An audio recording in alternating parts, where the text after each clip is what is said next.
Hello ನಮಸ್ಕಾರ. ನಾನು ಕೊಪ್ಪಳದಿಂದ Shanappa news 18ಗೆ ಸ್ವಾಗತ. ನ್ಯೂಸ್ 18 ಸಬ್ಸ್ಕ್ರೈಬ್ ಆಗಿ ನ್ಯೂಸ್ 18 ಸಾಮಾಜಿಕ ಜಾಲತಾಣ ಫಾಲೋ ಮಾಡಿ.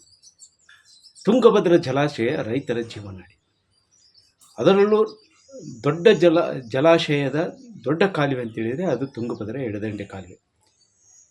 ಕೊಪ್ಪಳ ಜಿಲ್ಲೆಯಿಂದ ಆರಂಭವಾಗಿ ರಾಯಚೂರು ಜಿಲ್ಲೆಗೆ ಜೀವನಾಡಿಯಾಗಿರುವಂಥ ತುಂಗಭದ್ರಾ ಎಡದಂಡೆ ನಾಲೆ ಸುಮಾರು 6.5 ಲಕ್ಷ ಎಕರೆ ಪ್ರದೇಶಕ್ಕೆ ನೀರಾವರಿ ಸೌಲಭ್ಯವನ್ನು ಒದಗಿಸುತ್ತದೆ.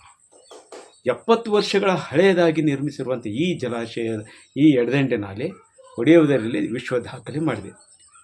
ಒಂದು ಮೂಲದ ಪ್ರಕಾರ ಈಗಾಗಲೇ ಅದು 110 ಬಾರಿ ಒಡೆದು ದಾಖಲೆಯನ್ನು ನಿರ್ಮಿಸಿದೆ. ಮತ್ತು ಇದು ಒಡೆಯಲು ಮುಖ್ಯ ಕಾರಣ ಅಂತೇಳಿದರೆ ಹೆಚ್ಚು ಮೇಲ್ಭಾಗದಲ್ಲಿ ಒಂದು ಕಡೆ ಎಂಬ್ಯಾಕ್ಮೆಂಟ್ ಇರುವಂಥ ಕಾರಣಕ್ಕಾಗಿ ಇದು ಒಡಿತಾ ಇರಲಿದೆ. ಆಗ ಈ ಹಿನ್ನೆಲೆಯಲ್ಲಿ ಕಾಲುವೆಯನ್ನು ಆಗಾಗ ದುರಸ್ತಿ ಮಾಡಬೇಕು.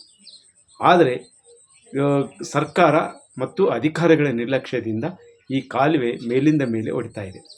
ಇತ್ತೀಚೆಗೆ ಕೊಪ್ಪಳ ತಾಲೂಕಿನ ಬಸಾಪುರ ಬಳಿ ಸುಮಾರು 40 ಮೀಟರಷ್ಟು ಕಾಲುವೆ ಒಡೆದು ಇನ್ನೂವರೆಗೂ ಈಗ ರಿಪೇರಿ ಕಾರ್ಯ ನಡೆದಿದೆ.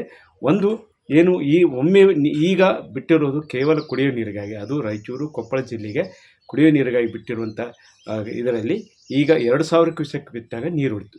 ಈ ಕಾಲುವೆ ಈಗ ನಾವು ಹಿಂದೆ ಹೇಳಿದಾಗೆ ಏನೆಂದರೆ ಇಲ್ಲಿ ನಿರ್ಲಕ್ಷ್ಯಕ್ಕೆ ಏನು ಕಾರಣ ಅನ್ನೋದರಲ್ಲಿ ಇಲ್ಲಿ ರಂಧ್ರ ಬಿದ್ದಿರೋದು ಸಹ ಅಧಿಕಾರಿಗಳು ನಿರ್ಲಕ್ಷ್ಯ ವಹಿಸಿದ್ದೇ ಇಷ್ಟೆಲ್ಲ ಕಾರಣಕ್ಕಾಗಿತ್ತು ಅಂತಂದು.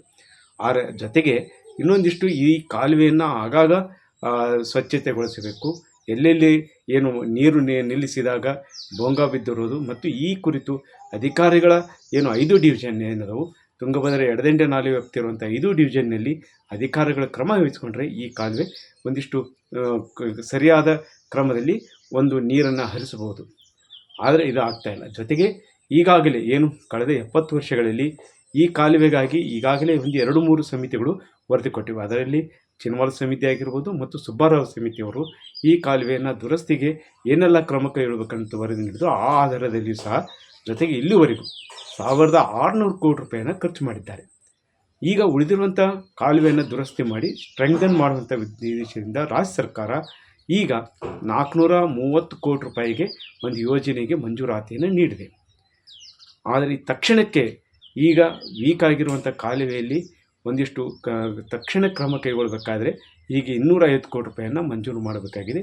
ಈ ನಿಟ್ಟಿನಲ್ಲಿ ಉಪಮುಖ್ಯಮಂತ್ರಿಯಾಗಿ ಮತ್ತು ಜಲಸಂಪನ್ಮೂಲ ಸಚಿವರಾಗಿರುವಂಥ DK ಶಿವಕುಮಾರನ್ನು ಇಲ್ಲಿ ಜನಪ್ರತಿನಿಧಿಗಳು ಭೇಟಿಯಾಗಿ ಮನವರಿಕೆ ಮಾಡಿ ಆದಷ್ಟು ಬೇಗನೆ ಇಲ್ಲಿ ಕಾಲುವೆ ದುರಸ್ತಿಗೆ ನಾವು ಒತ್ತಾಯ ಮಾಡ್ತೀವಿ. ಜೊತೆಗೆ ಈ ಕುಡಿಯುವ ನೀರಿನ ಬಿಟ್ಟಿರುವಂಥ ನೀರಿನ ಪ್ರಮಾಣ ಅರಿವು ನಿಂತ ತಕ್ಷಣವೇ ಕಾಮಗಾರಿ ಆರಂಭಿಸ್ತೀವಿ ಅನ್ನುವಂಥ ಮಾತುಗಳನ್ನು ಸಚಿವರು ಹೇಳ್ತಾ ಇದ್ದಾರೆ. ತುಂಗಭದ್ರಾ 32 ಗೇಟ್ಗಳು ಕೂಡ ಅಳವಡಿಕೆ ಮಾಡುವಂಥ ಸಂದರ್ಭದಲ್ಲಿ ಸೈಮಲ್ಟೇನಿಯಸ್ ಆಗಿ ಎಲ್ಲ ಕೆನಾಲ್ಗಳ ದುರಸ್ತಿಯನ್ನು ಕೂಡ ಕೈಗೆತ್ತಿಕೋಬೇಕು. ಹಾಗಿದ್ರೆ ಮಾತ್ರ ರೈತರಿಗೆ ಶಾಶ್ವತವಾಗಿ ಅವ್ರಿಗೆಲ್ಲವೂ ಒಳ್ಳೇದಾಗುತ್ತೆ ಅಂತೇಳಿ ನಾವು ವಿಧಾನಸೌಧದಲ್ಲಿ ಸೆಷನ್ಸ್ನಲ್ಲಿ ನಾನು ಅದನ್ನು ವಾಯ್ಸ್ ರೈಸ್ ಮಾಡಿದ್ದೀವಿ. ಆದರೂ ಕೂಡ ಸರ್ಕಾರ ಗೇಟ್ಗಳ ಅಳವಡಿಕೆ ಅನ್ನೋದು ನಡೀತಾ ಇದೆ. ಅದೊಂದು ರೀತಿ ಸ್ವಲ್ಪ ಸಮಾಧಾನಕರ ನಮಗೆ. ಅಟ್ ದಿ ಸೇಮ್ ಟೈಮ್ ನಿಮಗೆ ಈ ಕೆನಾಲ್ಗಳ ದುರಸ್ತಿಯನ್ನು ಕೂಡ ಮಾಡಿದರೆ ಇವತ್ತು ಈ ಪರಿಸ್ಥಿತಿ ಬರ್ತಿದ್ದಿಲ್ಲ. ಇಲ್ಲ, ಅದಕ್ಕೋಸ್ಕರ ನಾನು ಹೇಳಿದ್ದು ಲಾಸ್ಟ್ ಟೈಮ್ ಅಂತಲ್ಲ, ಪ್ರತಿ ವರ್ಷ ಎಲ್ಲೋ ಒಂದು ಕಡೆ ಆಗುತ್ತೆ. ಅದು ಇವಾಗ ಬಸಾಪುರದಲ್ಲಿ ಆಗಿರ್ಬೋದು, ನಾಳೆ ಕಂಪ್ಲಿ ಆಗ್ಬೋದು, ಅಥವಾ ಇನ್ನೊಂದು ಕಡೆ ಆಗ್ಬೋದು, ಈ ರೀತಿ ಆಗ್ತಾನೆ ಇದೆ.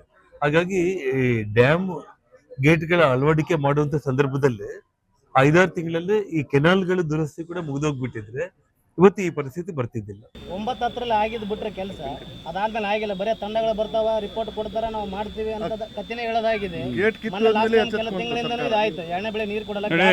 ಅದೇ ತಪ್ಪ ರೀತಿ ಮಾತಾಡೋದು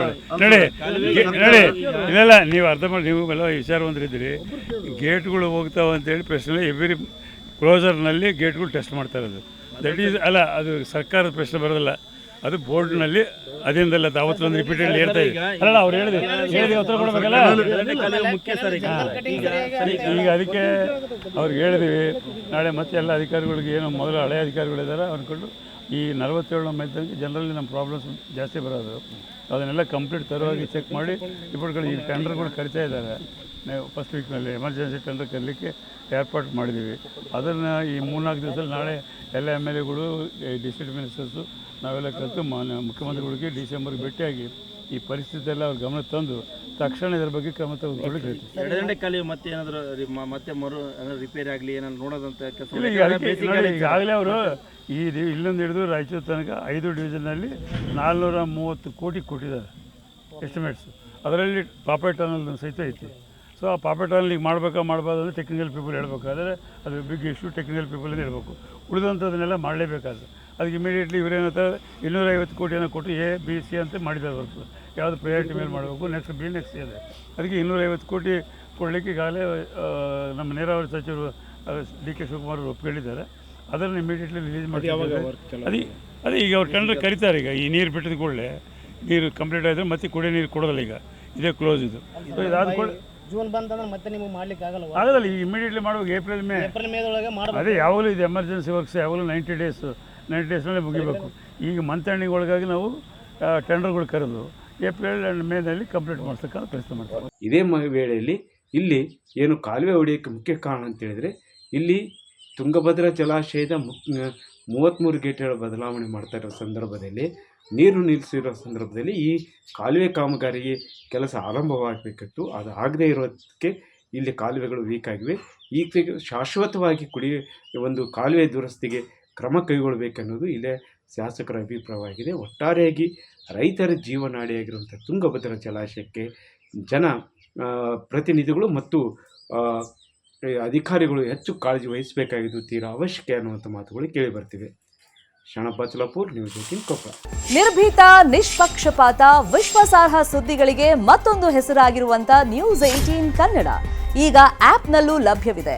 ದಯವಿಟ್ಟು ಇಲ್ಲಿರುವಂತ QR ಕೋಡ್ ಸ್ಕ್ಯಾನ್ ಮಾಡಿಕೊಂಡು ಆಪ್ ಡೌನ್ಲೋಡ್ ಮಾಡೋದಕ್ಕೆ ಮರಿಬೇಡಿ. ನಿಮ್ಮ ಬೆಂಬಲ ಹೀಗೆ ಸದಾ ನಮ್ಮೊಂದಿಗಿರಲಿ. ಧನ್ಯವಾದ.